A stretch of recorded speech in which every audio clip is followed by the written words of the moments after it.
बिस्मिल्लाहिर्रहमानिर्रहीम। अस्सलाम वालेकुम दोस्तों, मैं Reet Salim. Welcome to my YouTube channel Naval Orchid. कैसे हैं आप सब लोग? तो गाइस, आज हमने न्यू नावल स्टार्ट करना है जो कि वनी बेस्ड है।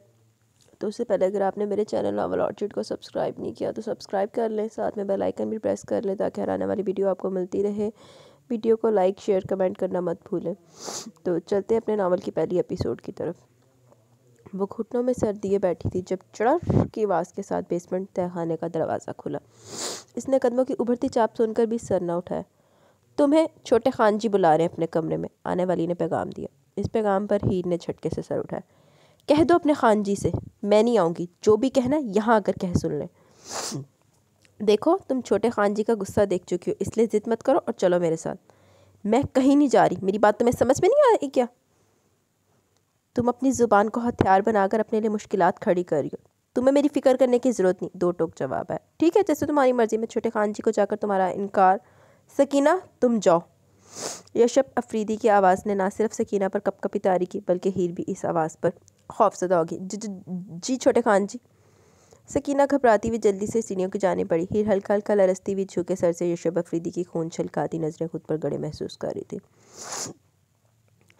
दोनों फ्रीकैन के दलाइल सुनने के बाद पंचायत इस फैसले पर पहुंची है कि हमें खून बहा चाहिए, ना खून के बदले खून और ना ही खून माफ़। यशब खान अफरीदी की धाड़ पर हर तरफ सकूत छा गया।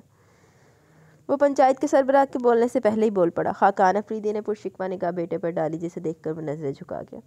पंचायत के सरबराह ने दिलावर खान को देखा। इन्होंने हाँ में सर हिलाते हुए पास बैठे गुस्सा जब्त करते शम्स दिलावर खान को मुखातिब किया। जाओ, हीर को ले आओ।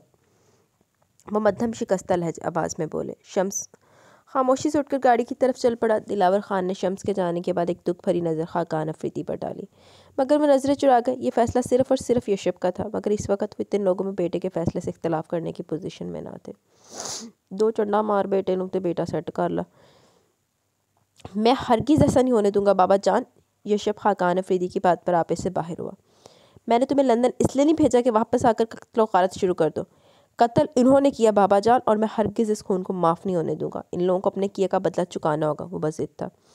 यशब बच्चे, तेरे बाबा जान ठीक कह रहे, माफ़ कर देने में ही बड़ाई है।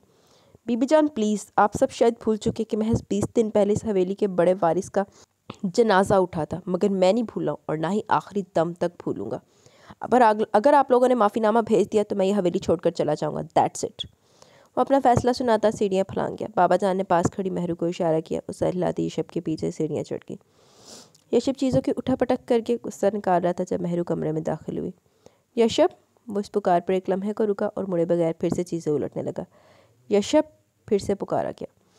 भाभी, अगर आप यहाँ इसलिए आए हैं कि मैं अपना फ़ैसला बदल लूँ तो ऐसा बिल्कुल नहीं होगा। मैं लाला का खून कभी माफ़ नहीं करने वाला। ऐसा करने से तुम्हें क्या मिलेगा? ज़्यादा न सही कुछ तो इस अजियत का मदावा हो जो लाला के खून से लथपथ वजूद को देखकर मुझे हुई थी। तो क्या इस खानदान के बेटे का खून करोगे जाकर? नहीं तो खून बहा में क्या लोगे? पैसे या फिर औरत? महरू ने इसके सुर्ख चेहरे पर नजरें फोकस करते हुए गुस्से से कहा। भाभी आप क्या मैं बोलो यशब, क्या मैं तुम एक मर्द का बदला एक मजलूम औरत से लोगे जिसका कोई कसूर भी नहीं? भाभी, आप इस इमोशनल तकरीर से मेरा फैसला नहीं बदल सकती। वो डटा रहा। ठीक है, जो जी मैं करो, मगर एक बात याद रखना कि मैं खून बहा में आने वाली लड़की से तुम्हें किसी किस्म की कोई ज्यादती नहीं करने दूंगी, समझे? महरू गुस्से से बात मुकम्मल करती कमरे से निकल गई। भाभी, खून बहा में आने वाली लड़की से मुझे कोई सरोकार नहीं। मैं सिर्फ और सिर्फ शम्स खान को इसी तकलीफ से गुजारना चाहता हूँ जो मैंने झेली थी। इसे भी तो पता चले कि जब जान से प्यारी चीज़ हमेशा के लिए जुदा होती है तो किस कदर अजियत सहनी पड़ती है। यशब ने हम कलामी करते हुए पूरी कुव्वत से एस्ट्रे दीवार पर दे मारी। इसे चादर उड़ाओ, शम्स ने हाल कमरे में मौजूद खवातीन से कहा। मैं कहीं नहीं जाऊंगी लाला, मैं कहीं नहीं जा रही। आप ऐसा कैसे कर सकते हैं? बाबा मुझे वनी नहीं कर सकते। लाला, मैं कहीं नहीं जाऊंगी। हीर पंचायत और अफरीदी खानदान का फैसला सुनकर पागल सी हो गई थी। हीर? नहीं लाला, आप अपनी हीर, अपनी गुड़िया को कैसे किसी के हवाले कर देंगे? नहीं लाला, आप मुझे कहीं छुपा लें, मैं पंचायत में नहीं जाऊंगी। लाला, छुपा लें मुझे।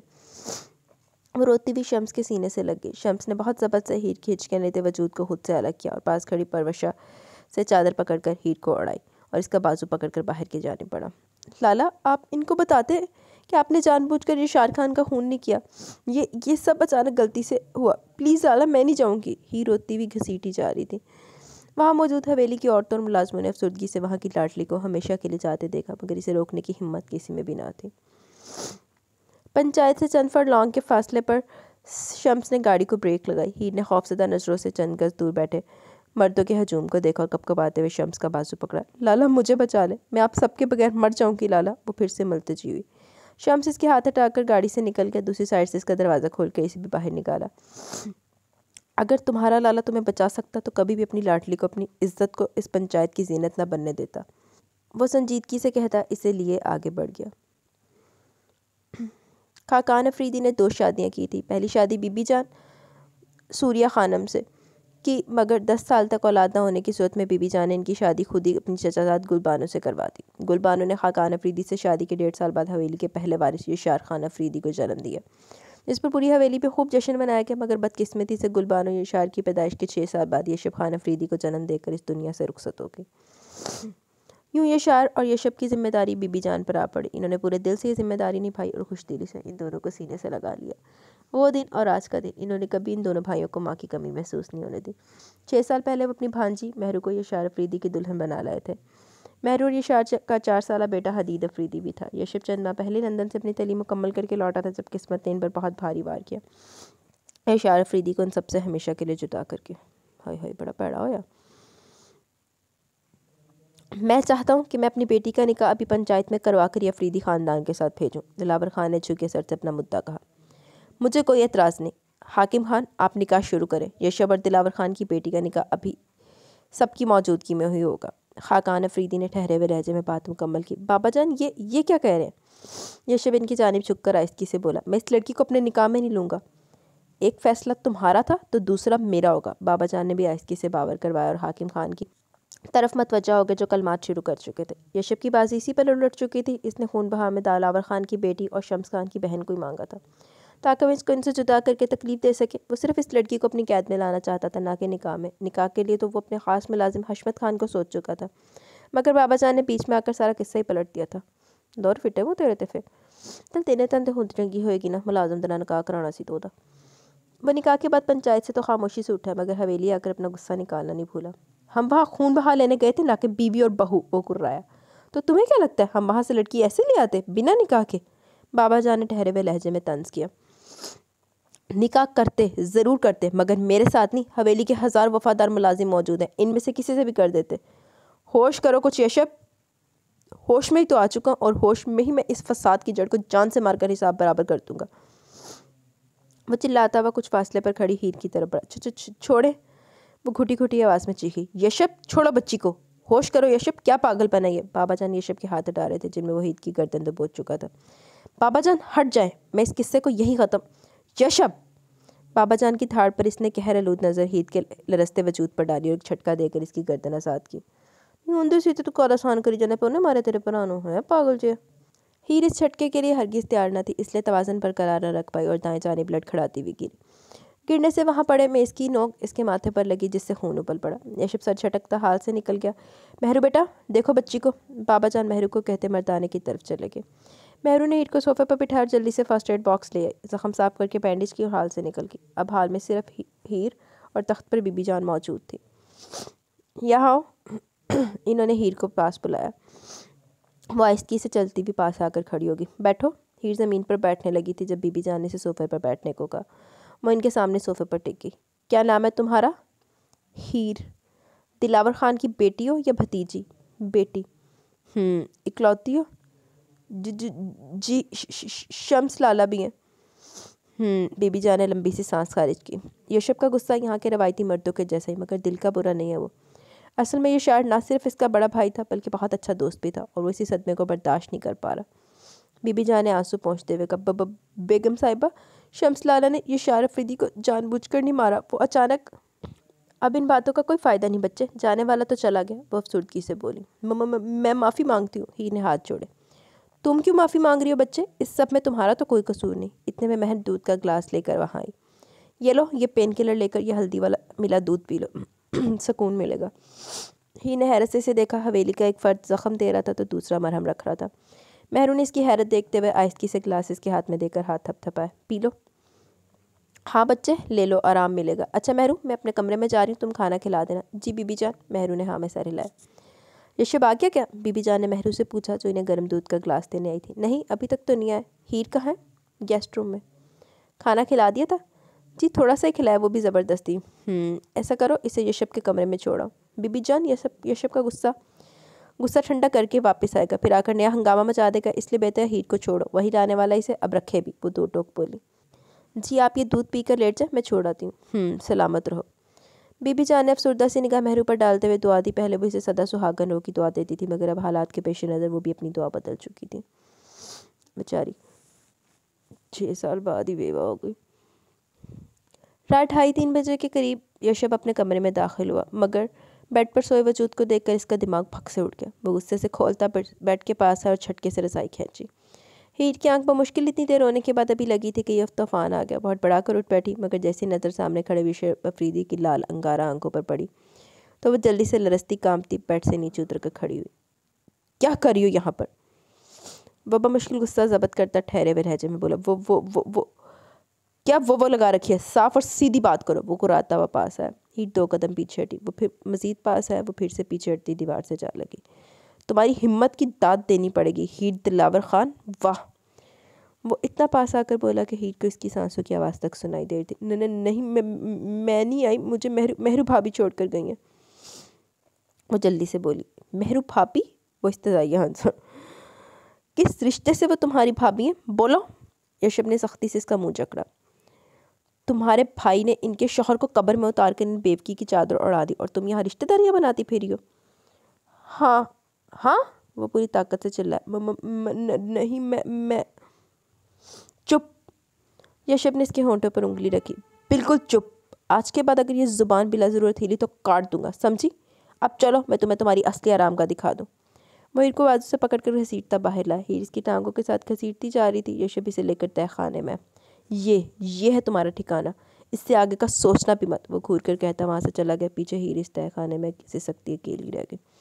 दौर फिटे मुँह तेरे थे एड्डा जिन तो काम ना रसी तो पर आगोलन था। हीर को तहखाने में बंद 1 हफ्ते से ऊपर हो गया था। ना कोई वहाँ आया और ना ही इसे बाहर बुलाया गया। सकीना नामी मुलाजमा इसे खाना पानी सब दे जाती और आज वो 12 दिन के बाद हीर के पास यशब अफरीदी का बुलावा लेकर आई थी कि छोटे खान तुम्हें अपने कमरे में बुला रहे। हीर को रात के इस पहर यशब अफरीदी का अपने कमरे में बुलाना नामुनासिब लगा, इसलिए वह सकीना को मना कर चुकी थी। जब यशब अफरीदी खुद वहाँ आया, सकीना के जाने के बाद वो मजबूत कदम उठाता हीर के बिल्कुल सामने आ खड़ा हुआ। क्या सुनाना चाहती हो? कुछ नहीं। हीर ने ज़ोरों ज़ोर से नफ़ी में सर हिलाया। अभी कह रही थी ना सकीना से, खान से कहो जो कहना सुनना यहाँ आकर सुन ले। नहीं, कोई बात नहीं। मेरी बात याद है तुम्हें? जी। कौन सी? अगर बिला ज़रूरत ज़ुबान हिलाई तो काट दूंगा। वो मासूमियत से इसकी बात दोहरा गई। गुड, तुम तो बहुत ज़हीन हो। तो बताओ, जब मेरी बात याद थी तो फिर आने से मना क्यों किया? अब कि वो अपनी मखसूस थाड़नुमा आवाज़ से गुर्राया। गलती होगी, माफ़ कर दें। वो कपकपाती आवाज़ में बोली। माफ़ किया। अब चलोगी या साथ, या फिर? चलूँगी, वो फटाफट बोली। गुड, चलो।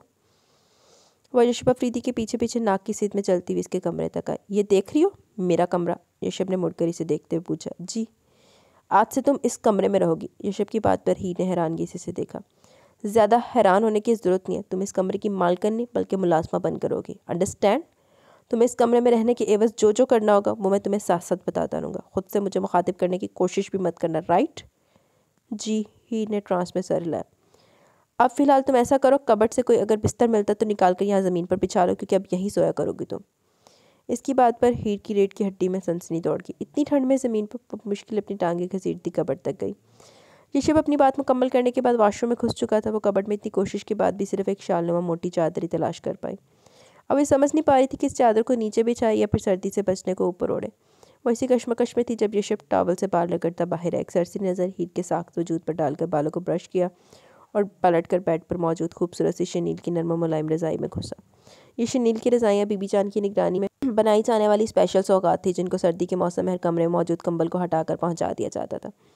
हीर ने ललचाती नज़र रज़ाई पर डाली और आगे बढ़कर चादर को बेड के बाएं जानिब ज़रा फासले पर बिछाया और बड़े हौसले से इस चादर पर लेटकर अपने सर पर ओढ़ी शाल को सारे जिस्म के इर्द गिर्द लपेट कर आँखें बंद कर लीं। इसकी बंद आंखों के सामने अपना कमरा घूम रहा था, जहाँ आसाइश और आराम की हर चीज़ मौजूद थी, और अब वो हीर दिलावर खान ज़मीन पर पड़ी थी, बिना किसी बिस्तर और लिहाफ के। एक आंसू चुपके से इसकी आंखों के बंद पपोटों से निकलकर ज़मीन पर गिरा, मगर वहाँ इन आंसुओं को देखने और पहुँचने वाला कोई नहीं था। हाय ये किस्मत, जो लम्हों में बादशाह को गधा और गधा को बादशाह बना देती है। जिससे लड़ना इंसान के बस की बात नहीं। वो सिर्फ अपनी दुआओं से किस्मत को बदलने का ख्वाहिशमंद होता है और हीर भी दुआ को थी कि इसकी किस्मत, इसकी ज़िंदगी भी फिर से पहले जैसी हो जाए, जहाँ ना तो कोई दुख था और ना ही कोई तकलीफ़। मगर अब देखना ये था कि हीर की ख्वाहिश पूरी होती भी थी कि नहीं। Let's see. हीर तहखाने से निकल कर अब इस कमरे में कैद हो चुकी थी। वो यशब अफरीदी के हुक्म के मुताबिक खुद को इसे मुखातिब करने की हिम्मत भी नहीं पा रही थी। 3 दिन से वो इस कमरे में थी जहाँ की एक एक चीज़ इसे अजबर हो चुकी थी। अब तो वो आंखें बंद करके भी बता सकती थी कौन सी चीज़ कहाँ पड़ी है। इस रात वो ज़मीन पर लेट तो गई मगर सो नहीं पाई। ठंड तलवार की मानिंद हड्डियों में घुसे जा रही थी। 2 घंटे के कठिन सब्र के बाद वो बिलाखिर उठ बैठी। कमरे में मध्यम रोशनी के साथ यशब अफरीदी के हल्के हल्के खराटे गूंज रहे थे। खुद तो मज़े से सो रहा जंगली, और मुझे यहाँ मरने को लिटा दिया। मेरे मालिक, मुझे किस जुर्म की सज़ा मिल रही है? आखिर कौन सा गुनाह हो गया? मुझसे कितनी भयानक सज़ा भुगतनी पड़ रही है? हीर अफसुर्दगी से सोचती खड़ी हुई। वो मध्यम रोशनी में सोफ़ा देखने की कोशिश करी थी ताकि इस पर लेट सके। आंखों को अच्छी तरह खोलकर देखने पर वो सोफ़ा तलाशती आगे बढ़ी थी कि यशब अफरीदी के पेशावरी चप्पल में अड़कर ज़मीन बोस हुई। खटके की आवाज़ पर यशब भी आंखें मसलता लैंप ऑन कर चुका था। हीर को ज़मीन पर औंधे मुँह गिरे देख कर वो मुस्कुराहट रोकता उठ बैठा। ये आधी रात को किस फिल्म की रिहर्सल हो रही है? हीर इसकी आवाज़ पर शर्मिंदगी के मारे उठ ही ना पाई। उठ जाओ भी, या फिर क्रेन मंगवाऊँ? यशब ने हीर की भरी भरी जिसामत पर चोट की हुई शर्मिंदा शर्मिंदा सी उठ बैठी। क्या कर रही थी तुम आधी रात को? मुझे सर्दी लग रही है। ओह, तो सर्दी से बचने के लिए मेरे लिहाफ में घुसने की कोशिश कर रही थी? यशब ने सिगरेट सुलगाते पूछा। नहीं, वो मैं सोफ़े पर, मैंने तुम्हारी जगह तुम्हें बता दी थी, फिर किसकी इजाज़त से तुम सोफ़े पर जा रही थी? वो तेज़ लहजे में बोला। सर्दी बहुत है, मैं गर्मियों में ज़मीन पर लेट जाया करूँगी। वो सर झुकाए जल्दी से बोली। काफ़ी से ज़्यादा चालाक हो, अपने भाई की तरह, तंज किया गया। मेरे भाई ने कुछ नहीं किया। हीर यशब की बात पर चिल्ला कर बोली। यशब इसके चिल्लाने पर रज़ाई हटाता इस तक है। तुम्हारे लाडले भाई ने कुछ नहीं किया तो फिर किसने मारा ये शार खान को? लाला ने जानबूझ कर नहीं, गलती से। हीर की बात पूरी होने से पहले यशब के भारी हाथ का थप्पड़ इसकी बोलती बंद करवा गया। मेरे सामने दोबारा इस कुत्ते की हमायत में मत बोलना, वरना क्या? हीर को अपने लाला के लिए लफ्ज़ कुत्ता बर्दाश्त नहीं हुआ, इसलिए हिम्मत करती बोली। वरना क्या करेंगे? मुझे मारेंगे, पीटेंगे, या फिर जान से मार देंगे? तुम मार दे मुझे। मैं भी इस अजियत भरी ज़िंदगी को जीना नहीं चाहती, इसलिए मेहरबानी होगी अगर आप मुझे मारकर अपना बदला पूरा कर लें। वो रोती भी सर घुटनों में देगी। यशब ने इसकी हिचकियों लेते वजूद को देखकर झटके से इसका सर उठाकर मुंह जकड़ा। मुझे रोती बिलखती औरतों से सख्त नफरत है, इसलिए आज के बाद अगर तुमने दोबारा मेरे सामने रो धोकर खुद को मस्कीन शो करने की कोशिश की तो वाकई जान से मार दूंगा, समझी? वो वार्निंग देता कमरे से मुल्क टेरेस पर निकल गया। हीर इसके जाने के बाद बुलंद आवाज़ में हिचकियों से रोने लगी। रोते रोते न जाने कब नींद की परी इस पर मेहरबान हुई कि वहीं ज़मीन पर ही सो गई। हीर मुसलसल 3 दिन से बिना किसी लिहाफ के ज़मीन पर सो रही थी, जिसका नतीजा बुखार की सूरत में सामने आया। यशब के उठने से पहले यशब के हुक्म के मुताबिक हीर ने इसके सूट प्रेस करने होते। ये इसकी ड्यूटी थी, जो यशब खान ने कमरे में लाने की बात बताई। यशब रोज़ाना सुबह 5 बजे तक उठ जाता था और हीर को इसके उठने से पहले इसके कपड़े तैयार करने पड़ते थे। मगर आज यशब उठ चुका था, पर हीर गठरी बनी अपनी जगह पर लेटी थी। यशब खामोशी से उठकर गुस्ल करने चला गया। गुस्ल करके जब वो कमरे में आया तो हीर ऐसी लेटी थी। हीर, इसने पास आकर पुकारा, मगर वैसे लेटी नहीं। यशब ने झुककर उठाना चाहा तो पता चला कि वो बुखार में फनक रही थी। लो जी, नई मुसीबत, इसने बड़बड़ाते हुए हीर के वजूद को उठाकर बेड पर पटकने पर हीर ने कनूदगी में ही आंखें खोली, मगर समझ ना पाई कि क्या हुआ, इसलिए फिर से आंखें मूंद ली। यशब ने सर उठाकर हशमत को कॉल मिलाई। डॉक्टर शाकर को लेकर फ़ौरन मेरे कमरे में पहुंचो, अगर सोया हुआ भी हुआ तो उठा देना। काल बंद करके रज़ाई सीधी करके हीर के वजूद पर अंडेलिए खुद बाहर निकल गया। कुछ देर बाद हशमत डॉक्टर शाकर को लिए हाजिर था। सर्दी लग जाने की वजह से फ़ीवर हो गया खान साहब, मैं ये मेडिसिन दे रहा हूँ, कुछ खिलाने के बाद दे दें, इंशाल्लाह आराम आ जाएगा। डॉक्टर शाकर ने बुखार की वजह बताई और मेडिसिन देने के बाद चला गया। साढ़े हथ डिस्पेंसर है शाकर, जिसे हुरब की जान जाती है। सिर्फ ये सुन लेना कि बाहर शाकर खड़ा, हुरब ने बाहर नहीं निकलना, हुरब ने सीधा आना। पहले तो जब छोटी थी तो इतना शाकर का खौफ था कि अगर ना बाहर आप ही कहती थी शाकर आ गया, ओए होए, हुरब को नींद नहीं आ रही, हुरब ने ज़बरदस्ती लेट के आंखें बंद कर लेनी कि मैं तो सो गई हूँ। इतना हुरब शाकर से डरती थी। डॉक्टर के जाने के बाद यशब ने घड़ी देखी, 6 बजे थे। वो नीचे आया ताकि किसी मुलाजमा से हीर के लिए खाने का कुछ बनवाए, मगर नीचे कोई ज़ीरू मौजूद होता तो वो कहता, दिन चढ़ा रहा है मगर नवाबजादियों को आराम से फुर्सत नहीं, भाभी ने कुछ ज़्यादा सर चढ़ा रखा है सबको। वो गुस्से से खोलता किचन में आया। 4 मिनट गायब दिमागी से दूध देखने के बाद इसने दूध गर्म किया, ब्रेड और दूध का ग्लास ट्रे में रखकर कमरे की तरफ चला आया। तो गर्म की करंट पे आ गया थे, तड़फी जा रहे हैं। ये सब भी करना पड़ता था तुझे यशब खान, वो भी दुश्मनों के लिए। वह बड़बड़ाता हुआ दरवाजे को लात मारकर खोलता अंदर दाखिल हुआ। ट्रे साइड टेबल पर रखकर रज़ाई हटाई और हीर को बाजू से पकड़ कर बिठाया। वो बेचारी बुखार से तपती दाएं जानिब लुढ़की। क्या बदतमीज़ी है, तुम्हारे बाप या भाई का नौकर नहीं हूँ जो तुम्हारी तीमारदारी करता फिरूँ, समझी? सीधी होकर बैठो और खाओ इसे। ऋषभ ने धाड़ से कहकर इसे फिर से सीधा करके ट्रे सामने रखी। हीर इसकी धाड़ पर मुश्किल से ही पर आंखें खोल चुकी थी। खाओ इसे, वो खड़े खड़े उजलत में बोला। हीर ने ट्रे में दूध का ग्लास और 2 सूखे स्लाइस पड़े देखे। दूध तो मैं पीती नहीं हूँ, पर इनको कैसे बताऊँ, इसने सोचा। बैठी बैठी फोत हो गई हो क्या? नहीं, इसने ना में सर हिलाकर जल्दी से स्लाइस उठाकर मुंह में डाला और साथ ही दूध का घूंट भरा। खाकर ये मेडिसिन ले लेना, वो हुक्म जारी करके अपनी चीज़ें उठाता कमरे से निकल गया। हीर ने बमुश्किल सूखे स्लाइस और दूध जहर मार किया और दवा लेकर फिर से बिस्तर पर ढेर हो गई। रात 10 बजे के करीब यशव वापस कमरे में आया। हीर को अभी तक रज़ाई में घुसा देखकर सर झटकता चेंज करने चल दिया। वापस आकर इंटरकॉम पर गुल को चाय लाने का कहा। चंद मिनट बाद गुल चाय लिए हाजिर थी। दोपहर का खाना खाया? यशव ने गुल से हीर के खाने का पूछा। नहीं, मैं आई थी लेकर, मगर हीर बीबी सो रही थी। ऐसा करो, अब ले आओ जाकर। जी, वो सर हिलाती चली गई। यशव चाय ख़त्म करके बेड के पास एक झटके से हीर के ऊपर से रज़ाई खींची। मलका हीर साहिबा, आपके गुलाम सारा दिन आवारागर्दी करके लौट आए हैं, कुछ खिदमत का मौका तो दें।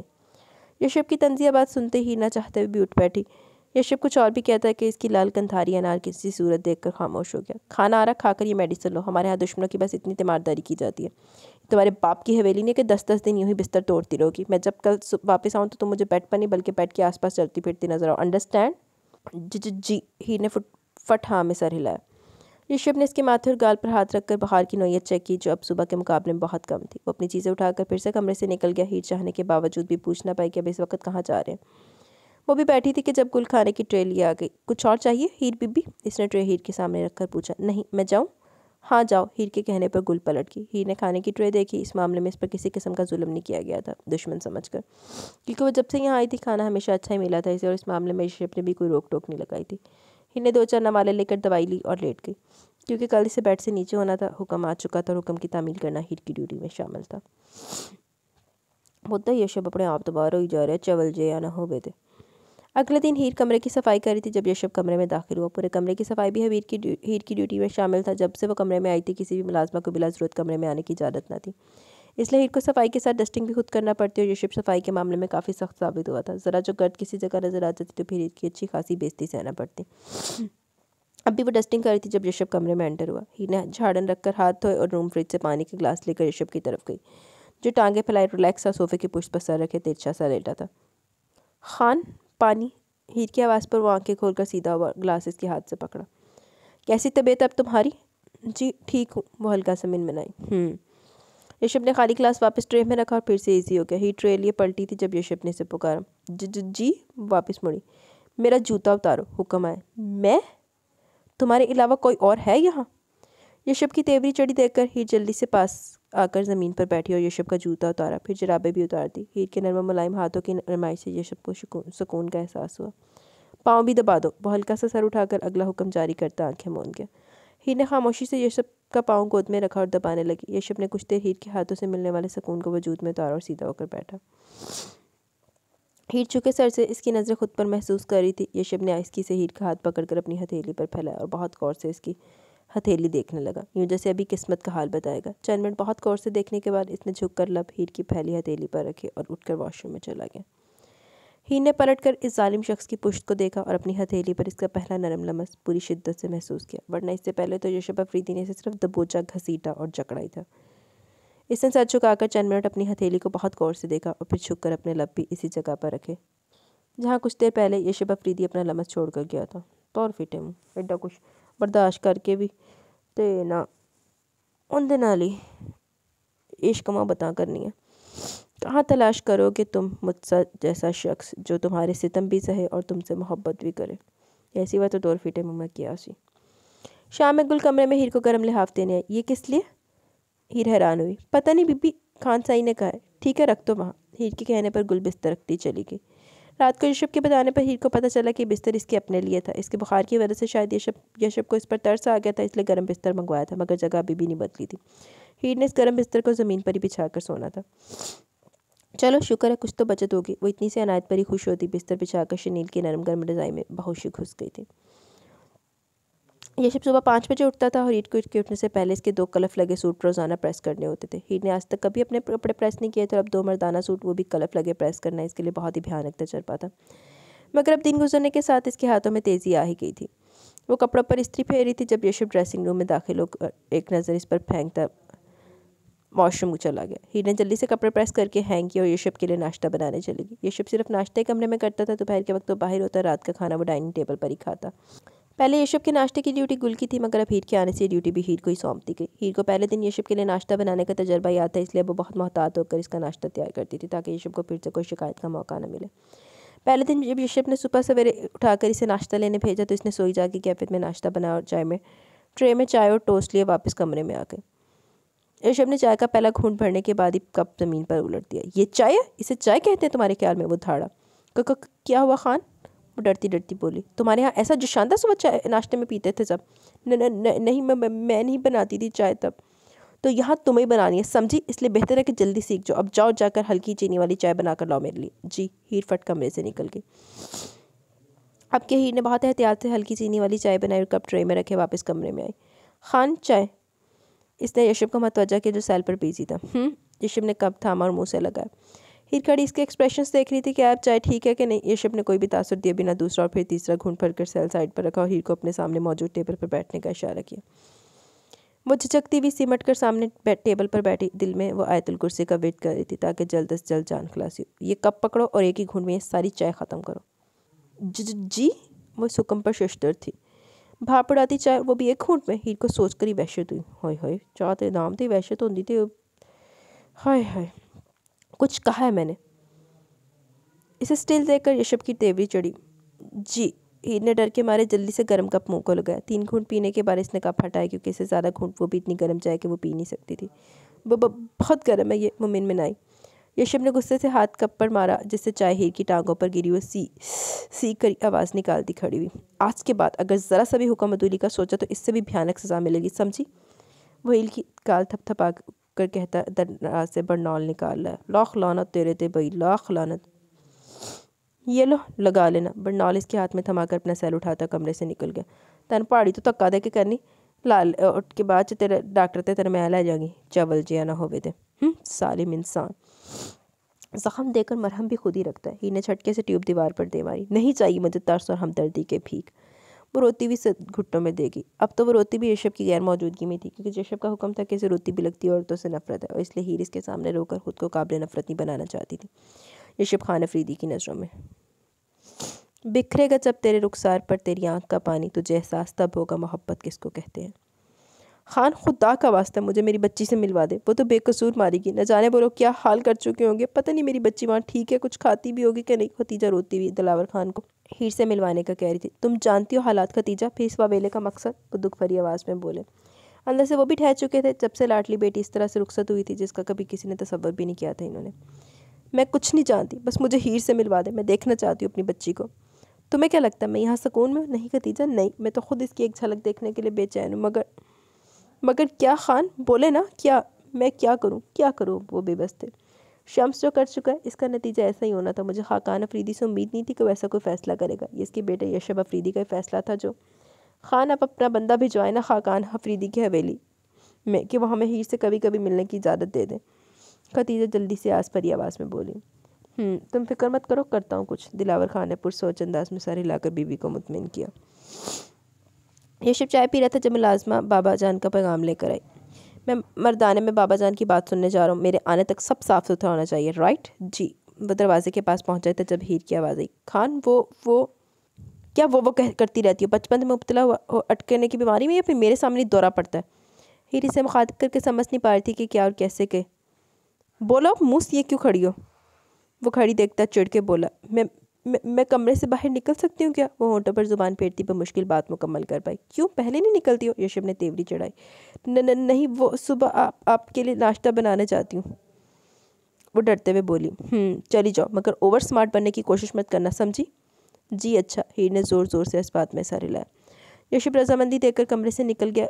हीर ने तो शक्राना सांस खारिज की। चलो, कैद खाने से तो रहाई मिली। वो जब यशब का नाश्ता बनाने जाती तो नीचे कोई भी ना होता और इसकी मुलाकात किसी से भी ना हो पाती, इसलिए आज मुकम्मल रहाई मिलने पर खुश थी। इतने दिन के बाद हीर के चेहरे पर हल्की सी मुस्कुराहट उभरी थी।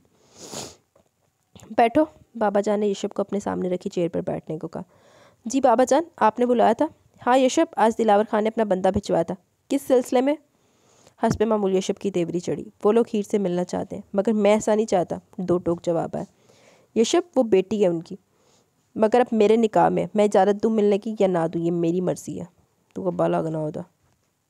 बच्ची को माँ बाप से अलग करके क्या मिल रहा है तुम्हें? इस अजियत से गुजर चुके हो तुम भी कि जब जान से अजीज़ चीज़ दूर होती है तो कितनी तकलीफ़ होती है। बाबा जान ने कायल करना चाहा।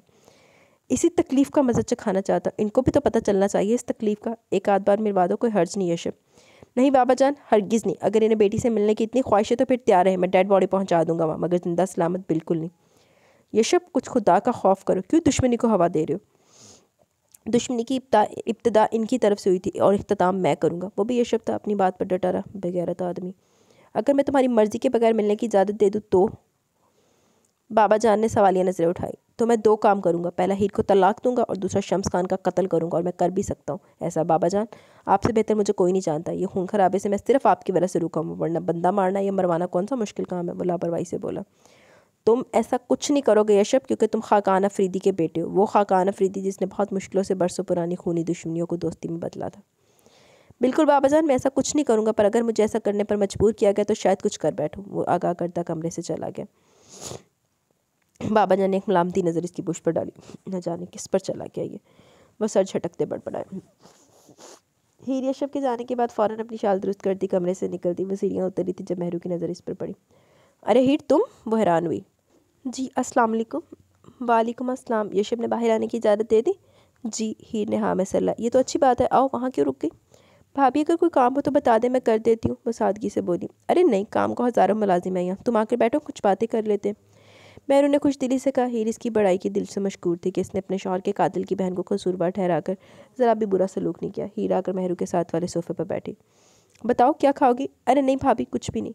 शर्माओ मत, मैं यशब नहीं हूँ। मेहरू ने इसे शर्माते देख कर छेड़ा। यशब के चेहरे जिक्र पर हीर की खिलती रंगत मुस्कुराहट फ़ौरन सिमट गई, जिसे मेहरू ने नोट किया। वक्त बहुत बड़ा मरहम साबित होता है हीर, वक्त के साथ साथ सब ठीक हो जाएगा। मुझे देखो। ये शार के साख्त वजूद को देखकर लगा था कि अब जी नहीं पाऊंगी, मर जाऊंगी, मगर ज़िंदा हूँ और ज़िंदा रहना भी चाहती हूँ। ये शार की निशानी की खातिर, अपने हदीद की खातिर, यहाँ के मकीनों की खातिर जो मुझ पर जान छिड़कते हैं। वक्त के साथ ऊपर वाला सब्र भी दे ही देता है। वो अफसुर्दगी से बोली। इसी तरह यशब को भी सब्र आ जाएगा वक्त के साथ, इसका गुस्सा भी ठंडा हो जाएगा, मगर तब तक तुम्हें बहुत हिम्मत और हौसले से काम लेना होगा। वो शुरू से गुस्से का तेज़ है। ये शार और बाबा जान के बिल्कुल बरक्स। बाबा जान और इशार बहुत कम गुस्सा करते थे, अगर कभी आ भी जाते तो कंट्रोल कर लेते, मगर यशब, वो जब तक अपना गुस्सा निकाल नहीं लेता तब तक चैन से नहीं बैठता। पर दिल का हरगिज़ बुरा नहीं है। जब मोहब्बत करने पर आता तो जान छिड़कता है, फिर तुम ही तंग पड़ जाया करोगे इसकी मोहब्बतों से। मेहरू ने आखिर में बात को मजाक का रंग दिया। आहो, और तक पावे कुड़ी पूरी हुई होवे। हीर सर झुकाए खामोशी से मेहरू की बातें सुन रही थी। वो जिस रूप से मैं यशब अफरीदी को देख चुकी थी, इसके बाद ऐसा कोई रूप अजीब, यकीनन अजीब व गरीब ही होता। तुम यहाँ क्या कर रही हो? यशब की आवाज़ पर वो उछल कर खड़ी हुई। यशब, कितनी बार कहा है, कम अज़ कम घर वालों से तो आहिस्ता आवाज़ में बात किया करो। मेहरू ने डपटते हुए कहा। घर वाले? तुम चलो कमरे में। वो हीर से मुखातिब था। अभी तो निकलिए तुम्हारी कैद से, कुछ देर तो आज़ादी फील करने दो। यशब ने शिकायती नज़रों से मेहरू को देखा। सुना नहीं तुमने? वो हीर को हनूस खड़े देखकर चीखा। हीर इसकी गरज पर उल्टे कदम पलटी और तख्त पर बिछे कवर की नोक में अड़कर गिरती कर यशब ने हाथ बढ़ाकर बाजू से थामा। ये गोल गोल बंटे किस लिए हैं? इसने हीर की आंखों के गिर्द उंगली घुमाकर पूछा। मेहरू हीर की बेचारी सी शक्ल देखकर मुस्कुराहट रोकती हाल से निकल गई। वो पाँव अड़ गया। तो देख कर चला करो ना, ऊपर वाले ने बड़े बड़े डेले देखने के लिए दिए। अब जाओ कमरे में, मैं आकर खबर लेता हूँ। चाचू? वो हदीद की आवाज़ पर पलटा। अरे चाचू की जान, कहाँ थे सुबह से? यशब ने इसे बाजू में भरकर चटाचट प्यार कर डाला। स्कूल? ओ, मैं तो भूल ही गया, मेरा शेर अब स्कूल जाने लगा। चाचू, ये कौन है? हदीद ने वहाँ खड़ी हीर की तरफ इशारा किया। ये? यशब ने इसके शाल में लिपटे वजूद पर तिरछी नज़र डाली और आराम से बोला। ये चुड़ैल है, एक खूबसूरत चुड़ैल। हीर के आसपास माजी की सरगोशी उभरी। चुड़ैल? हदीद ने तस्दीक चाही। यस, चुड़ैल, पर यह तो बहुत क्यूट है। वो मासूमियत से बोला। कहाँ से? यशब इसकी बात पर महसूस होता मुस्कुराया। हीर ने सड़ियल को इतने दिन में पहली दफ़ा हंसते देखा। खुद क्या जिन भूत। वो कुर्ती भी वहाँ से चली गई। हदीद बेटा, मौलवी साहब आ गए, चलो सपारा पढ़ने। मेहरू की आवाज़ पर वो यशब की गोद से उतरा। ओके चाचू, मैं चलता हूँ, सी यू अगेन। हाथ का मुक्का बनाकर पंच मारने को आगे किया। यशब ने आंखों में आए पानी को अंदर धकेला। मुश्किल मुस्कुराकर पंच मारा। सी यू अगेन माई चाइल्ड। वो हदीद मुस्कुराता उछलता हाल से निकल गया।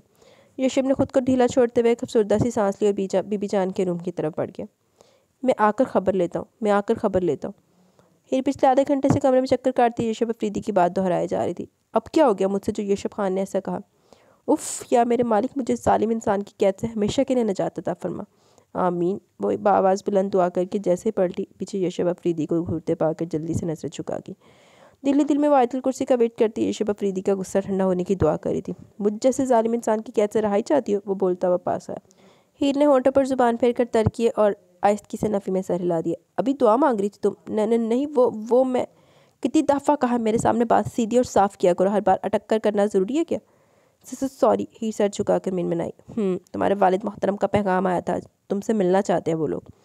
यशब ने जैकेट उतारते हुए इतला दी। बाबा मिलना चाहते हैं? हीर दरमियानी फासला दूर करती यशब के बिल्कुल करीब आई। यशब ने एक नागवार नगाह डालते हुए घड़ी साइड टेबल पर रखी और वॉशरूम की तरफ बढ़ गया। हीर बेचैनी से इसकी पुश्त को देखती रहेगी। बात तो पूरी बता देते। क्या जवाब दिया फिर? बाबा अम्मा, काश कि मैं आप लोगों से मिल पाऊँ। वो अफसुर्दगी से सोचती यशब के बाहर निकलने का इंतज़ार करने लगी। 15-20 मिनट बाद यशब नहाकर बाल रगड़ता बाहर निकला। हीर ने से देखकर झुरझुरी ली। इतनी सर्दी में भी नहाना नहीं छोड़ता था। क्या है, ऐसे क्यों घो रही हो? यशब ने से मसलसल अपनी तरफ देखते पाकर पूछा। वो खान, आपने बाबा को क्या जवाब दिया फिर? वो हिचकिचाती हुई बोली। तुम्हारे ख्याल में मुझे क्या कहना चाहिए था? यशब ने अबरू उठाए। जो भी आपकी मर्जी हो। मेरी मर्जी तुम्हें कबूल होगी? जी। तो फिर टेंशन किस बात की, जब मेरी मर्जी पर चलना तो आपने मना कर दिया? एग्जैक्टली। अब जाओ मेरे लिए चाय लेकर आओ। वो हुक्म देते सेल पर बिजी हो गए। जी। हीर मायूसी सर हिलाती चाय लाने चली गई।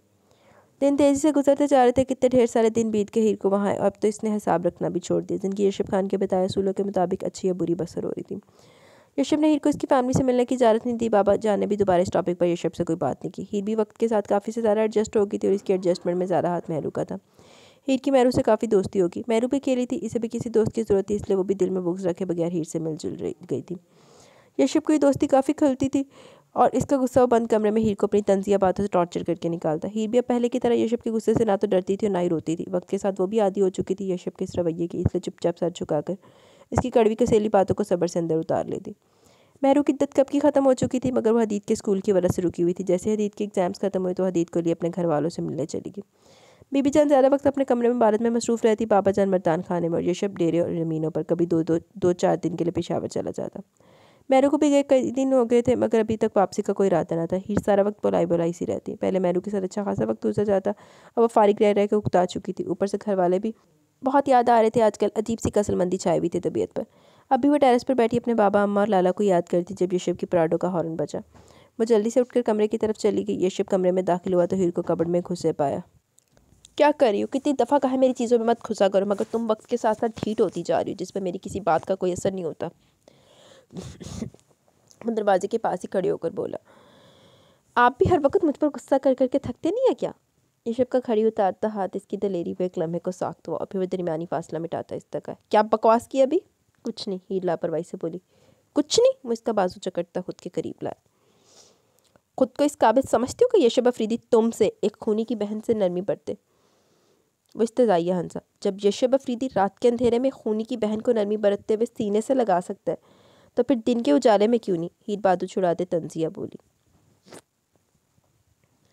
यशब ने इसकी बात पर गुस्से से सुर्ख पड़ते एक ज़ोरदार थप्पड़ इसके गाल पर चढ़ा। क्या समझती हो खुद को? बोलो, क्या समझती हो? पहले तो कुछ नहीं समझती थी यशब खान, मगर अब बहुत कुछ समझने लगी हूँ, वो नम आंखों से बोली। जब से आपने मुझे छुआ। बस, इससे आगे एक लफ्ज़ नहीं। यशब हाथ उठाते हुए थाड़ा। क्यों नहीं? हीर 2 कदम पीछे हटी। अब अपनी बुज़दिली की दास्तान भी तो सुनिए। खुद को बहुत महान समझते थे ना आप। क्या है आप? वो इस्तज़ाइया कहती मज़ीद पीछे हुई।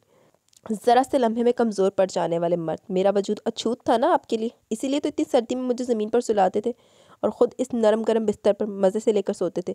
मुझे खूनी की बहन, कुत्ते की बहन और न जाने किन किन अलक़ाबात से मुखातिब करते थे। और आप? वो रुकी। अब जैसे भी सही, आप मुझे अपनी बीवी का दर्जा दे चुके हैं, यशब खान अफरीदी, और ना सिर्फ बीवी का बल्कि अपने बच्चे की माँ का भी। ये है आपकी असलियत। वो बेखौफी से यशब की आंखों में देखती चिल्लाई। यशब अपनी सुर्ख अंगारा आंखें हीर के बेखौफ चेहरे पर गाड़े साख्त सा खड़ा था। बेगैरत आदमी। 6 साल कबल। आज सुबह से मौसम काफ़ी अबरआलूद था। सर्दियाँ जा रही थी और गर्मियों की आमद थी। पहाड़ी इलाकों में इन दिनों महसूस की जाने वाली एक अजीब सा पुरसोस लुत्फ़ महसूस होता। यही पुरसोस लुत्फ़ हीर को बहुत अट्रैक्ट करता था। आज भी वो अम्मा से इजाज़त लेकर इसी लुत्फ़ का मज़ा लेने हवेली के पिछले बाग में आई थी। पूरे बाग में अच्छी तरह घूम फिर के वो चुपके से पगडंडी पर चलती ठंडे पानी की झील की तरफ बढ़ी, जो हवेली की पछवाड़ में 20 मिनट के पैदल फासले पर थी। मुँह ठाम पे इधर उधर देखती आगे बढ़ती जा रही थी। दिल में खौफ भी था कि कहीं कोई देख ना ले। घर से तो बाग तक की लेकर निकली थी, मगर वो काफ़ी आगे झील तक जा रही थी, जहाँ अकेले जाने से अम्मा और शम्स लाला ने सख्ती से मना किया हुआ था। हीर ने मतलूबा मुकाम पर पहुंचकर चारों तरफ एक चोर निगाह घुमाई और किसी की मौजूदगी न पाकर चादर के पल्लू को पीछे खिसकाकर बाहर निकाला। आरामदेह हालत में पत्थर पर बैठकर पाँव जूते से आज़ाद के ठंडे ठार पानी में डबो दिए। उई माँ! इसके मुँह से चीख बुलंद हुई। अपनी चीख पर वो खुद ही डरती खिलखिलाकर हंसी, तो फिर हंसती चली गई। कुछ फासले पर लेटे यशब अफरीदी ने सर ऊंचा करके दाएं जानिब देखा, जहाँ काले रंग के कपड़ों में मलबूस खूबसूरत सी चुड़ैल कहके लगाने में मसरूफ थी। इशी मैड? वो पत्थर से टेक लगाता उठ बैठा। कहीं वाकई चुड़ैल तो नहीं? अपनी सोच पर मुस्कुराता हुआ उठ खड़ा हुआ। चलो यशब अफरीदी, आज तुम्हें लाइव एक चुड़ैल से मिलने का मौका मिला। Go and enjoy. वो हाथ झाड़ता इस तरफ चल पड़ा। ईद किट की परवाह किए बगैर अपनी हंसी रोककर मुख्तलिफ आवाज़ें निकालने में बिजी थी। ये बचपन जिसका महबूब मुश्किल था। जब पहाड़ों में इसकी आवाज़ गूंजकर वापस पलटती तो वो अपनी आवाज़ को सुनकर एंजॉय करती। अब भी वो ऐसे ही कर रही थी जब की आवाज़ पर इसकी तवज्जो हटी। हीर ने पलटने से पहले चादर खींचकर मुंह छुपा और पीछे को मुड़ी। अपने सामने हीरोनुमा यंग से लड़के को देखकर पलके छिपकाए बगैर यकटकी से देखने लगे, जो ब्लू जीन्स पर ब्लैक हाईनेक पहने हल्के भूरे बालों को जेल से सेट किए बबल चबाता हुआ आंखों को भींचे से मशकूक अंदाज में घूरता किसी अंग्रेजी फिल्म का हीरो ही लग रहा था। यशब इसके मुसलसल तकने से हल्का सा कंफ्यूज होता खनकारा, कौन हो तुम? वो सिर्फ हीर की काजल लगी बड़ी बड़ी आंखों को ही देख सकता था, बाकी चेहरा वो पीछे मुड़ने से पहले छुपा चुकी थी। तुम बताओ, तुम कौन हो? हीर पलके झपकाती अपना हौसला बहाल करके बोली, मैं? यशब ने उंगली से अपनी तरफ इशारा किया। हाँ तुम? मैं यशब खान अफरीदी, यशब ठहर ठहर कर बोला। और मैं हीर दिलावर खान। हीर भी इसी के अंदाज में बोली। हीर? ये कैसा नाम है? यशब कितना अजीब सा नाम है। हीर ने चादर के अंदर ही मुंह बिगाड़ा। यशब इसके कॉन्फिडेंस की दाद देता मुस्कुरा उठा। मैंने जोक नहीं सुनाया तुम्हें? हीर ने इसकी खूबसूरत मुस्कुराहट पर चोट की। तो सुना दो, वो बबल का पटाखा फोड़ते बोला। मुझे शौक नहीं अजनबी गुंडों से फ्री होने का, पर मुझे शौक है अजनबी चुड़ैलों से फ्री होने का। तुमने मुझे चुड़ैल कहा? तुमने भी मुझे गुंडा कहा। वो तो तुम हो, तुम भी तो हो, मगर खूबसूरत चुड़ैल, यशब ने मुस्कुराहट दबा कर कहा। अरे किस कदर बेशर्म हो तुम, मुझे अकेली समझकर लाइन मार रहे हो। क्यों, तुम पर लाइन मारना ममनू है क्या? वो दूबदू बोला। यशब खान अफरीदी, अपनी हद में रहो। हीर ने दांत कचकचाए। हीर दिलावर खान, क्या आप मेरी हदूद बता सकती हैं? हटो मेरे रास्ते से। वो जूता पहनती जाने को तैयार हुई। कहाँ जा रही हो? तुमसे मतलब है तो पूछ रहा हूँ। बोले तुम्हारे मतलब से कुछ लेना देना नहीं, मेरा रास्ता छोड़ो। मैंने कब रोका? यशब ने कंधे उचकाए। सामने से हटोगे तो मैं गुजर पाऊंगी, वो गुस्से से चिढ़कर बोली। लीजिए जनाब। यशब मुस्कुराहट रोकता सर खम करता पीछे हटा। हीर ने इस पर गुस्सीली घूरी डाली और साइड से होकर गुजर गई। फिर कब मिलोगी ए खूबसूरत चुड़ैल? हीर के थोड़ा आगे गुजर जाने पर यशब ने पलट कर बुलंद आवाज में पूछा। जहन्नुम में। तुम वहाँ भी जाती हो? महजूज होता फ़ौरन बोला। नहीं, तुम्हें बाय बाय करने ज़रूर जाऊँगी। यशब का फलक शिगाफ कहका बुलंद हुआ। बदतमीज़ इंसान, हंसते हुए भी क़यामत लगता है। ला हौला वला। वो अपनी सोच पर तौबा करती तेज़ तेज़ कदम उठाती आगे बढ़ गई। यशब होंठों पर दिलकश मुस्कुराहट से जाए तब तक इसे देखता रहा जब तक वो नज़रों से ओझल नहीं होगी। ये थी हीर दिलावर खान और यशब खान अफरीदी की पहली अनएक्सपेक्टेड मुलाकात। यशब इस रोज़ तो खुद को डपट कर वापस ले आया, मगर दिल फिर से वहाँ जाने को बेचैन था। हो सकता है वो दोबारा वहाँ आए या फिर आई हो। मुझे वहाँ जाना चाहिए। बिला वजह 2 दिन सिर्फ इस खूबसूरत चुड़ैल को सोचकर ही जाए कि वो मुस्कुराए। यस, मुझे वहाँ जाना चाहिए। हो सकता है फिर से दीदारी हो जाए। वो ख्यालों में गुम था जब मेहरू की आवाज़ से हकीकत में खींच लाई। अरे यशब, किन सोचों में मगन हो भाई? 2 दिन से नोट कर रही हूँ, खोए खोए से हो। कहीं किसी परी का साया तो नहीं हो गया? मेहरू छेड़ती हुई सामने पड़े तख्त पर बैठी। अरे कहाँ डियर भाभी, हमारे ऐसे नसीब कहाँ कि किसी परी का साया हो। हाँ, अलबत्ता चुड़ैल का साया ज़रूर हो सकता है। वो मुस्कुराहट दबाकर बोला। कौन है चुड़ैल? जाने दे भाभी, मजाक कर रहा था। यशब मुकरो मत, मैं जान चुकी हूँ कोई है और आजकल में ही मिली है तुम्हें। तुम्हारी हालत में पहले से मशकूक हो गई थी और अब तुम अपनी बात में फंस चुके हो, इसलिए शराफत से बताओ कौन है। अरे भाभी, सच में कोई नहीं है। यशब ने ज़ोर शोर से नफ़ी में सर हिलाया। मत बताओ, मैं इशार के थ्रू पता करवा लूँगी। मेहरू ने धमकी दी। गज़ब, खुदा का भाबो, लाला को मत बताइएगा कुछ भी। तो फिर सीधी तरह लाइन पर आओ। बताया तो है चुड़ैल है। मेहरू की चालाकी पर चिढ़कर बोला। कहाँ मिली है चुड़ैल? झील वाली साइड पर। हमारे गाँव की है? नहीं, साथ वाले। तुम्हें कैसे पता कि वो साथ वाले गांव की है? वो मशकूक हुई। हमारे गांव की लड़की इतनी बहादुर नहीं कि अकेले इतनी दूर जा सके। मतलब काफ़ी से ज़्यादा इंप्रेस हो चुके हो? नहीं, मज़ीद 2-4 मुलाकातों में हो सकता है काफ़ी से ज़्यादा इंप्रेस हो जाऊँ। वो सच को ज़्यादा सीधा होकर बैठा। माँ सदके चली जावे। बहुत बदतमीज़ हो यशब, कहीं पहली मुलाकात में से अगली बार मिलने का वादा तो नहीं लिया है? पूछा तो था कि कब मिलोगी दोबारा, मगर काफ़ी नकचिड़ी सी थी। यशब बुरा सा मुँह बनाकर बोला। देखने में कैसी थी? मेहरू एक्साइटेड हुई। पता नहीं, पता नहीं मतलब, पता नहीं मतलब, मैं इसको देख नहीं पाया। उफ़ यशब तुम पागल हो चुके हो या फिर मुझे करोगे? खुद ही तो पूछा था। वो चिड़ा। अरे डफर, जब देखा नहीं तो अच्छी कैसे लग गई? तो यूँ पूछे ना, एक्चुअली भाबो वो ना। यशब मेहरू के दुपट्टे को उंगली पर लपेटता शर्माने की एक्टिंग करने लगा। यशब, मेहरू ने इसके पास ऊपर मुक्का चढ़ा। यशब हंसता हुआ खड़ा हुआ। आज के लिए इतना ही बीबीसी न्यूज़। वो आंख दबाकर छेड़ता हाल से निकल गया। यशब, यशब रुको रुको तो बदतमीज़ इंसान, सस्पेंस में लाकर कहाँ जा रहे हो? मेहरू जल्दी से सामने आई। कसम से भाभी, आपकी शक्ल पर छोड़ो, मेरी शक्ल मैं जानती हूँ बहुत प्यारी। अब मुझे पूरी बात बताओ। माशाल्लाह, क्या खुशफहमी है आपकी। कब से है वैसे खुशफहमी? यशब ने होंठों पर उंगली रखी। यशब, हाँ, ओके रिलैक्स। पहले लंबे लंबे सांस लेकर खुद की शक्ल पर बजे 12 को 10 पर लाएं, फिर बताता हूँ। यशब तुम। मेहरू ने पास पड़ा गुलदान उठाया। ओह नो डियर भाभी, relax, I am just joking. वो डरने की एक्टिंग करता पीछे हुआ। फजूल में घुमाओ मत, समझे? पूरी बात सुनकर ही जान छोड़ूंगी तुम्हारी। भाभी आई स्वेयर मैं सारी बात ए टू जी बताऊंगा, मगर अभी मुझे जाने दे, मैं लेट हो रहा हूँ। वो घड़ी देखता बोला। हो सकता है मेरा वहाँ इंतज़ार करियो, फिर आकर दूसरी मुलाकात की भी सारी बातें आपको सुनाऊंगा। डन? अब प्लीज़ जाने दे। ओके जाओ, मगर छोड़ने वाली नहीं हूँ मैं, उगलवा कर ही दम लूँगी। मुझे आपके टैलेंट पर कोई शक नहीं। वो मुस्कुराहट दबाकर छेड़ता बाहर भाग गया। बदतमीज़ इंसान। मेहरू इसकी बात समझ कर मुस्कुराई। यशब खान अफरीदी। हीर अपने कमरे की खिड़की में खड़ी इसे ही सोच रही थी। यकीनन साथ वाले गांव का ही होगा, क्योंकि अफरीदी कबीले के लोग साथ वाले गांव में ही रहते हैं। उफ़ कितना डैशिंग था, कमीना और बदतमीज़ भी इतना। वो सोचकर मुस्कुरा दी। मुझे खूबसूरत चुड़ैल कह रहा था, डफर। पता नहीं दोबारा देख पाऊंगी इसे कि नहीं, वो अफसरदा हुई। पर मैं इसे दोबारा देखना क्यों चाहती हूँ? वो हैरानगी से खुद से पूछ रही थी। कहीं मेरे दिल में, अरे नहीं हीर, पहली मुलाकात में ऐसा कैसे हो सकता है भला? नहीं, मैं ऐसी नहीं हूँ और ना ही ऐसा सोच सकती हूँ। इसने खुद को मुतमिन किया। लेकिन अगर वाकई ऐसा हुआ तो? चंद मिनट के वक्फे से इसके दिल ने फिर से इससे सवाल किया। नहीं हीर, ऐसा कुछ मत करना। ये दिल के मामले बहुत मुश्किल होते। तुम एक अच्छी लड़की हो और अच्छी लड़की कभी किसी नामहरम को दिल में जगह नहीं देती, इसलिए बेहतर इसी में किस मामले से दूर हो और यशब खान अफरीदी को एक अच्छी याद समझकर भूल जाओ, इससे पहले कि तुम इतनी आगे बढ़ जाओ कि तुम्हारे लिए वापसी नामुमकिन हो जाए। इसके ज़मीर ने से बेहतरीन मशवरा दिया। हीर बीबी। हीर रहीमा की आवाज़ पर चौंक कर मुड़ी। रहीमा, कितनी दफ़ा कहा दरवाज़ा नॉक करके आया करो? वो नागवारी से बोली। माफ़ कर दे हीर बीबी, भूल गई मैं। रहीमा ने सर पर हाथ मारा। अच्छा बताओ क्यों आई हो? वो जी आपको बड़े खान साईं बुला रहे हैं। मैं आती हूँ, तुम जाओ। जी। वो हरलाती चलेगी। हीर ने एक लंबी सी सांस खारिज करके खुद को यशब खान अफरीदी की सोचों से आज़ाद किया। हल्की फुल्की होकर बाबा की बात सुनने चल दी। वैसे फिर दौर फिटे हाल नहीं यशब खान दे उत्ते कि जे उन्हें पसंद भी करता है पहली नज़र दे विच ही। अभी हमने पूरा पास नहीं पढ़ा, लेकिन वैसे एक बता रही हूँ छोटी सी बात कि जे उन्हें पसंद भी करता सी फिर उन्हें कितना सलूक कर चवल जी ना होवे ते। यशब तुमने बताया नहीं मुझे दोबारा अपनी खूबसूरत चुड़ैल के बारे में। मेहरू ने इसके कपड़े पैक करते हुए पूछा। कौन सी खूबसूरत चुड़ैल भर जाई? यशब ने चिलगोज़ा मुंह में रखकर हैरानगी से पूछा। ज़्यादा अनजान बनने की एक्टिंग मत करो, तुम्हारी सभी चालाकियों को समझती हूँ मैं। समझती है तो पूछ क्यों रही है? यशब तंग मत करो, बता दो अब, फिर 1 साल बाद रूबरू मुलाकात होगी हमारी। हो सकता है तुम्हारे बता देने पर मैं तब तक तुम्हारी राहें हमवार कर सकूँ। ग्रेट भाभी हो तो आप जैसी। यशब ने बेड पर लेटे लेटे मेहरू की बलाएं ली। बहुत मस्खरे हो। वो मुस्कुराई। थैंक्स। अब पूछें जो पूछना है। मिली फिर दोबारा? नहीं। तुम गए थे वहाँ झील पर? है कई दफ़ा, बल्कि रोज़ ही जाता हूँ, मगर वो दोबारा वहाँ नहीं आई। ओह सैड। मेहरू अफसोस करती यशब के पास ही बेड पर बैठे। फिर अब कैसे पता चलेगा इसका नाम क्या था? वाकई साथ वाले गांव की थी या फिर किसी के यहाँ आई मेहमान तो नहीं? मेहरू ने खदशा जाहिर किया। ये तो कन्फर्म है वो साथ वाले गांव की थी। और नाम? वो रुका। मेहरू ने मशकूक होकर आंखें सुकेड़ी। यशब इसके एक्सप्रेशंस देखकर मुस्कुराया। इसका नाम हीर दिलावर खान है। हीर दिलावर खान? वाह, नाम तो बहुत यूनिक है। खुद भी यूनिक ही थी। वो मुस्कुराया। पर तुमने तो इसे देखा नहीं था ना? Oh my dear BBC news, मैंने इसका चेहरा नहीं देखा, पर इसकी काजल लगी बड़ी बड़ी नशीली आंखें ज़रूर देखी थी। वो आंख दबाकर बोला। मतलब? मेहरू मुस्कुराई। एग्जैक्टली। वो भी मुस्कुरा कर उठ बैठा। पर मुझे तुम इतने हल्के लगते नहीं थे।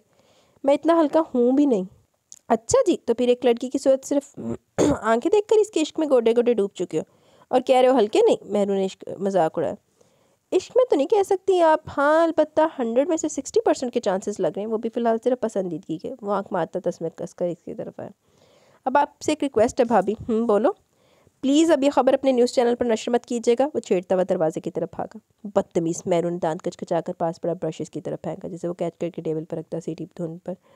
जब से तेरे नैना मेरे नैनों से लागे रे, मैं तो दीवाना हुआ। आहा ए वाला म्यूजिक में वाइदा ना।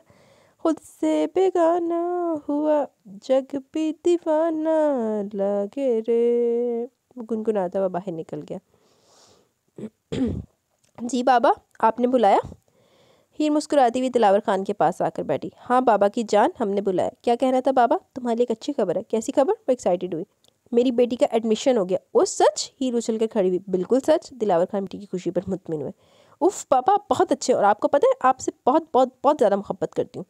हीर ने इनके सामने टेबल पर बैठकर बाहें फैलाई। जानता हूँ सब। वो इसकी नाक खींच कर मुस्कुराए। चलो फिर तैयारी पकड़ो, अगले हफ्ते तुम्हें जाना है। पर बाबा, मैं हॉस्टल में आप सबके बगैर कैसे रहूँगी? वो उदास हुई। अब इतना तो करना ही पड़ेगा ना, या फिर कैंसिल करवा दूँ सब? अरे ऐसी भी बात नहीं, मैं हर एक वीकेंड पर हवेली आ जाया करूँगी। कैसा? बहुत अच्छा। चलो अब इस खुशी के मौके पर अपने बाबा की चाय से तवाज़ा करो। ज़रूर, ना सिर्फ चाय बल्कि आपका फेवरेट गाजर का हलवा भी। अरे वाह, फिर तो जल्दी करो, इससे पहले कि तुम्हारी माँ को खबर हो। वो राजदारी से बोली। हाँ हाँ हाँ, जा रही हूँ। हिरन की राजदारी पर हंसती हुई किचन की तरफ बढ़ गई।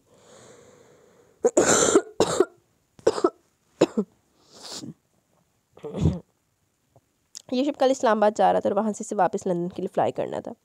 वापस जाने से पहले वो एक बार फिर से दिल में दीद की उम्मीद जगाए झील पर जाना चाहता था। अपनी पैकिंग मुकम्मल करने के बाद वहाँ जाने के लिए निकल पड़ा। हीर बीबी, पैकिंग होगी, अब मैं जाऊँ?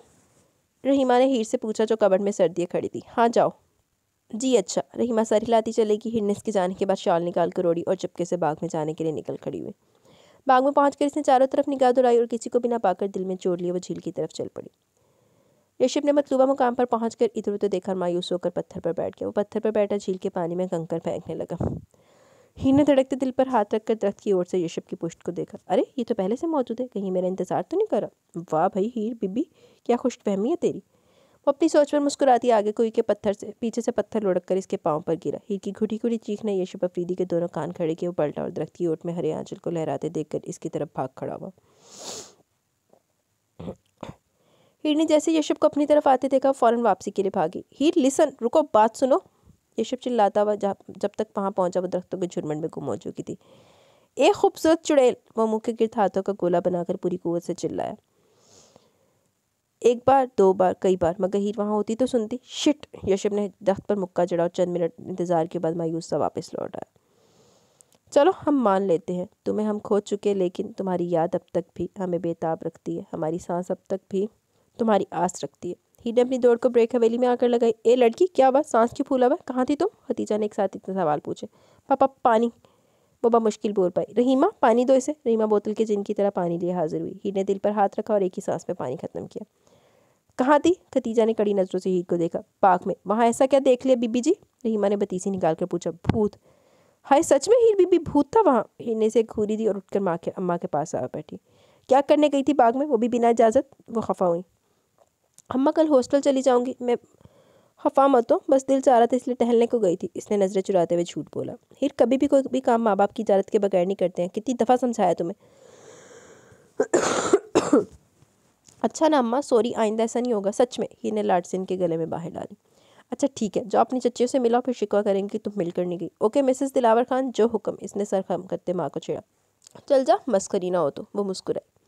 हीर खिलखिलाती हुई बाहर निकली के सामने से आते शम्स से टकरा गई। क्या है लाला, देख कर नहीं चल सकते क्या? वो नाक पकड़े चिल्लाई। ज़्यादा लग गई क्या? वो फिक्रमंद हुआ। नहीं बस थोड़ी सी, वो नाक से लाती बोली। किस स्टेशन पर पहुँचने की जल्दी थी तुम्हें? इसी स्टेशन पर जिस स्टेशन पर आपको जाने की जल्दी होती है। बहुत चालाक होती जा रही हूँ, शम्स ने मुस्कुराते हुए इसकी नाक खींची। शुक्रिया नवाजिश, अब बताएं कोई पैगाम देना तो। हीर हा हा हा, वो खिलखिला कर दी। मैं कहूँगी भाभी, आपको लाला पिछले बाग में बुला रहे। कैसा? शम्स इसकी बात पर मुस्कुराए। शराफत से जाओ और मिलकर वापस आओ, खबरदार अगर कोई होशियारी दिखाई तो। अरे क्या है लाला, मिलने चंद माह बाद तो वो बजाते खुद यहाँ मौजूद होंगी, मिसेस शम्स दिलावर खान बनकर। इसलिए मेरी माने तो इन दिनों में छुप छुप कर मिलने को एंजॉय करें, वो राजदारी से बोली। अपने कीमती मशवरे खुद तक महदूद रखो और कोई भी उल्टी सीधी हरकत की तो सज़ा भी बराबर मिलेगी, समझी? इंतहाई बोर हैं आप तो। न जाने परवशा भर जाएगा क्या होगा। वो अफसोस से सर पर हाथ मारती आगे बढ़ गई। शम्स इसकी अदाकारी पर मुस्कुराता सीढ़ियाँ फलांग गया। अगले रोज़ ऋषभ इस्लामाबाद के लिए और इस्लामाबाद से लंदन के लिए फ़्लाई कर गया। ऋषभ ने हीर दिलावर खान को इसकी बातों समेत एक अच्छी याद समझकर दिल में संभाल लिया था। दूसरी तरफ हीर पेशावर आ चुकी थी। हॉस्टल में दिलावर खान ने इसका एडमिशन पेशावर यूनिवर्सिटी में करवाया। इसने भी ऋषभ अफरीदी को एक अच्छी याद समझकर साइड पर कर दिया। वो यहाँ पढ़ने आई थी, पूरी दिलजमी से सिर्फ पढ़ना ही चाहती थी। वैसे भी इसकी तरबियत जिस अंदाज में की गई थी, इसके मुताबिक किसी भी गैर मत को सोचना इसके लिए अबस था। लिहाजा इसने भी ऋषभ को मज़ीद याद करना मुनासिब न समझा, क्योंकि वो किस्मत पर यकीन रखने वाली लड़की थी। जो मिल गया, इसी को सब्र शुक्र के साथ कबूल कर लिया। यूँ वक्त के साथ साथ हीर ऋषभ के लिए और ऋषभ हीर के लिए माजी का हिस्सा बनकर रहेगी। कौन कहता है मिट जाती है दूरी से मोहब्बत, मिलने वाले तो ख्यालों में भी मिला करते हैं। 6 साल बाद, पूरे 6 साल बाद फिर से हीर दिलावर खान का नाम यशब के इर्द गिर्द गूंजा। जब निकाह ख्वाब बुलंद आवाज़ में हीर दिलावर खान बल दिलावर खान के नाम पर इसकी रजामंदी ले रहा था, वो इस नाम पर साख था। परसों बाद ये नाम सुनकर यशब के सोए हुए जज्बात ने भरपूर अंगड़ाई ली। इसके वहमो गुमान में भी न था कि हीर इसी शम्स खान की बहन है जिसने ये शार डाला का कत्ल किया। वो इसी कश्मकश में था जब बाबा जान ने यशब का कंधा हिलाया, साइन करो, देर हो रही है। यशब ने नासमझी से खाकान अफरीदी की तरफ देखा और पेन पकड़कर धड़ाधड़ साइन कर दिया। निकाह के बाद वो गायब दिमागी से पचारों दौड़ाता हुआ हवेली पहुंचा, मगर अब झटका लगने की बारी हीर की थी जब इसने अपनी नम आंखों से सामने यशब अफरीदी को गुस्से से चिल्लाते देखा, जो इसे और इसके घर वालों और इसके लालों को बुरा भला कहते हुए कफ उड़ा रहा था। निकाह के वक्त तो हीर सुन दिमाग लिए बैठी थी, जिसमें सिर्फ एक ही बात गूंज रही थी कि वहाँ की रवायत की भेंट चढ़ गई, इसे मनी कर दिया कि अब वो बेकसूर मारी गई है। और अब सामने यशब अफरीदी को देखकर इसका दिमाग फिर से सुन्न हो चुका था। हीर ने आंखों में नमी हाथ से साफ करके फिर से एक बार देखा कि शायद इसकी नज़र का धोखा, मगर नहीं। सामने वही यंग सा हीरो अब एक मुकम्मल मर्द की सूरत में मौजूद था। तब के यशब में और अब के यशब में बहुत फ़र्क था। तब वो मुस्कुराते हुए इसे देख रहा था, अब वो गुस्से से भरा इस पर चिल्ला रहा था। मजीद कुछ सोचती गई, यशब ने पास आकर झटके से इसकी गर्दन दबोची। मैं अभी इसका किस्सा तमाम करके हिसाब बराबर कर दूंगा, वो हीर की गर्दन दबोच कर चीखा था। यशब ने इसके इस रद्द अमल पर हीर के अंदर रही से हिम्मत भी टूट गई। दिल में मौजूद यशब अफरीदी की धुंधलाई भी तशबीह मजीद धुंधला गई। वो यशब नहीं है जिसके दिल में उभरती मध्यम से सरगोशी ने इसकी आंखों देखे को झुटलाया था। इसी वक्त खाकान अफरीदी ने बीच में आकर यशब के हाथ हीर की गर्दन पर से हटवाए। वो एक खून आलूद नज़र हीर की काजल फैली आंखों में गाड़ता हाल से निकल गया। पीछे हीर किस्मत की सितम ज़रीफ़े पर साख्त रह गई। जी तो गाइज़, यहाँ पे हमारी फर्स्ट एपिसोड अपने इख्तिताम को पहुँची। कैसी लगी आपको एपिसोड? अपनी राय का ज़रूर इज़हार कीजिएगा। अभी कमेंट सेशन की तरफ चलते हैं, देन वीडियो को एंड करेंगे। ताहा अदील, नाइस एपिसोड। वैसे कल आज सुबह हुआ है ना, आज सुबह आबे हयात को भी एंड कर दिया मैंने, तो वो भी आपको कैसा लगा वो भी नावल बताइएगा। देख लें, आपकी एक फरमाइश और पूरी कर दी है मैंने, इतने लोगों की जो फरमाइशें थी आबे हयात पे। मुबशरा काशिफ, ज़बरदस्त, बहुत अच्छा नावल था, थैंक यू। ताहा दिल, नाइस एपिसोड। अम्मार अहमद, बहुत अच्छा नावल है, thank you. Novel zone, nice, बहुत अच्छा नावल है, थैंक यू। बुशरा आज़म, बिल्कुल होना चाहिए था यार। सिस्टर रीच अच्छा था, बहुत अच्छा, पर थोड़ा सा होना चाहिए था, एकदम से एंड हो गया, बट नावल अच्छा लगा। हाँ जी, मैं भी यही कह रही थी, एटलीस्ट यार दोनों कपल का एक साथ एक एक दो दो सीन तो होने चाहिए थे। चल दो ना, एक एक सीन मारा जा पा देंगे निकाह तो बाद। क्राफ्ट माइंड्स, आपकी वॉइस रियली काफ़ी अच्छी है, प्लीज़ जल्दी सारी एपी कंप्लीट कर दे। देख ले, सुबह मैंने कर दी है complete, thank you. Ayaz Ahmed, for salad no words, I have only speechless. सारे सलाह रस्ते ते सारे सलाह ते स्पीचलेस ही हो जाते हैं। ग्लो गार्डन विद जीश, वालेकुम अस्सलाम, अल्हम्दुलिल्लाह मैं ठीक हूँ, आपको मैंने बता दिया था इसका answer. Huda Shafiq, awesome novel, thank you. Farzana Chaudhary, माशाल्लाह बच्चा गोल्ड मेडलिस्ट है, गोल्ड ब्रश जी अल्हम्दुलिल्लाह, I am gold medalist in BS, आमीन, thank you very much. Taha Adeel, beautiful novel, thank you. Abdullah, M super, thank you. Saira Riaz, best episode, thank you. Mubassara Kashif या Mubashra Kashif, very very good, thank you. Saira Riaz, वालेकुम अस्सलाम। जी आप सही कह रही हैं, सही एंड नहीं हुआ कोई, नहीं अच्छा नावल था। हाँ जी, बस मुझे भी उसका एंड ही थोड़ा सा दुखा था, नावल तो मुझे भी पसंद आया था। हुमा सलीम, आप मुझे बता सकती हैं कि इसका कोई थर्ड पार्ट भी है? उस बुक का नेम क्या है? नहीं, इसका कोई थर्ड पार्ट नहीं है। आबे हयात सेकंड पार्ट है, पीरे कामिल फर्स्ट पार्ट है, थर्ड पार्ट अभी तक राइटर ने कोई नहीं लिखा। अल्लाह करे लिखे भी ना, नहीं तो नावल का चाम मज़ीद ख़राब हो जाना है। वो तो कुछ हो ही गया आबे हयात के से, कुछ और हो जाना है। Nikhat Parveen, nice episode, thank you. Reach, welcome. Mir Khan, वालेकुम अस्सलाम, अल्हम्दुलिल्लाह सब ठीक है। मैज़िल के ऊपर फानूस गिरने लगा था, मैज़िल ने बख्साई को खुद खाना खिलाया। मैज़िल बख्साई के साथ बाहर गई थी, फिर बख्साई को गोली लग जाती है। दादा साईं भी मैज़िल को बस सुनाना जानते हैं। मैज़िल भी कहाँ चुप रहने वाली थी, क्या खूब जवाब दिया कि अच्छा किया जो बख्साई को छोड़ कर नहीं गई। लास्ट सीन बहुत इंटरेस्टिंग था, ओवरऑल एपिसोड बहुत मज़े का था, बहुत मज़ा आया सुनकर। गॉड ब्लेस यू, आमीन, अल्लाह हाफिज़ जी। अच्छा आप अभी काफ़ी पीछे हैं, चले कोई नहीं, रीड करती रहे आप साथ साथ। Ammar Ahmed, super novel, thank you. Craft minds, I love this novel but it's end is so sad. Sad ending तो नहीं थी, लास्ट में जो लास्ट सीन अगर आप समझ रही हैं तो वो तो सेकंड सीज़न में उसने राइटर ने इस वजह से लिखा कि अगर वो कल को कोई थर्ड सीज़न लिखे तो उसके लिए सस्पेंस और तिश्नगी थोड़ी सी छोड़ी है। हुमा सलीम, प्लीज़ आप उसे भी रीड कर दें, माशाल्लाह बहुत अच्छा रीड करते हैं, थैंक यू वेरी मच। लेकिन डियर इसका कोई तीसरा सीज़न नहीं है और उम्मीद करती हूँ कि आए भी ना, बाकी राइटर जाने आता है कि नहीं आता। तो खैर यहाँ पे कमेंट सेशन अपने इख्तिताम को पहुँचे। कैसे लगी नावल की पहली एपिसोड? अपनी राय का ज़रूर इज़हार कीजिएगा। इंशाल्लाह जल्द मिलेंगे न्यू एपिसोड के साथ, तब तक के लिए अपना बहुत सारा ख्याल रखें, दुआओं में याद रखें। मीनू इजाज़त दें, आई एम गोइंग। ते अल्लाह हाफिज़ जी, टेक केयर, अल्लाह हाफिज़।